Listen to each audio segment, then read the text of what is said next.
नवरात्रों के 9 दिनों में देवी माँ के 9 रूपों की पूजा की जाती है। ये आप और हम सब जानते हैं।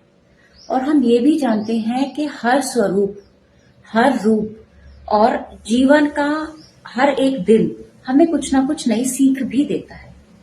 अब उस सीख को हम अपने जीवन में कैसे उतार सकते हैं, कैसे उसको अप्लाई कर सकते हैं। हर कहानी हमें कुछ ना कुछ सिखाती है।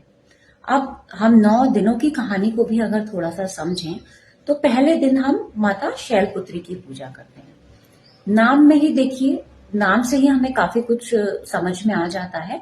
शैलपुत्री यानी पर्वतों की बेटी। अब जब किसी बच्चे का जन्म होगा तो उसे किसी की सपोर्ट की जरूरत होती है। सपोर्ट कहाँ से मिलता है? हमारे परिवार वाले हमें सपोर्ट करते हैं, क्योंकि परिवार से ही सपोर्ट मिलेगा। हमारी रूट्स मजबूत हो जाएंगी, बेसिक रूट्स हमारी मजबूत हो जाएंगी और हमारे संस्कार बनने स्टार्ट होंगे।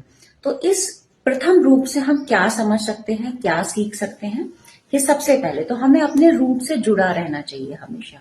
पहले अपने बेस को मजबूत बनाए, क्योंकि अगर हमारा बेस स्ट्रांग होगा तो धीरे धीरे धीरे धीरे हम और सीढ़ियों को चढ़ते जाएंगे और उनको पार करते जाएंगे। देवी माता का जब आप ये वाला स्वरूप देखोगे तो उनके एक हाथ में आप कमल को देखते हैं। अभी आप पिक्चर में देखिएगा तो एक हाथ में कमल है और एक हाथ में त्रिशूल भी है। हाथ यहाँ उनके सिर्फ 2 दिखाए गए हैं। ये हमारे जीवन के उस पड़ाव को भी बता सकता है जब हम प्रथम धरती पर अपना कदम रखते हैं, है ना। और हमें पता है कि मेरे पीछे कोई सपोर्ट करने के लिए खड़ा हुआ है।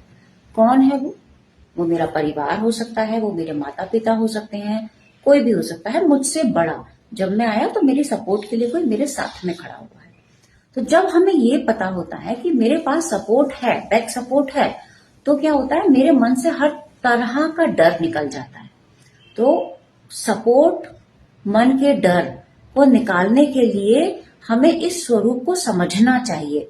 और समझ के, क्योंकि हम जानते हैं कि हमारे बच्चे लॉजिक्स ही मांगते हैं किसी भी चीज को, किसी भी तथ्य को, किसी भी स्टोरी को समझने के लिए। तो उस स्टोरी को समझाने का तरीका हमारा कैसा होना चाहिए कि हम इस स्टोरी को एक मोटिवेशनल स्पीकर की तरह अगर उसको बता दें कि भाई इससे, कहानी से आप ये सीख ले सकते हो।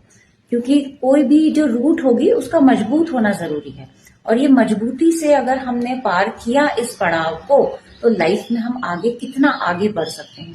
तो ये 9 दिन के जो 9 रूप होंगे वो हर रूप हमें कुछ सिखा सकता है, कुछ बता सकता है। और इसकी पिक्चर में आप देखेंगे माता रानी कमल के फूल को देख रही है, ना कि त्रिशूल को, क्योंकि अभी उन्हें उसी की जरूरत है।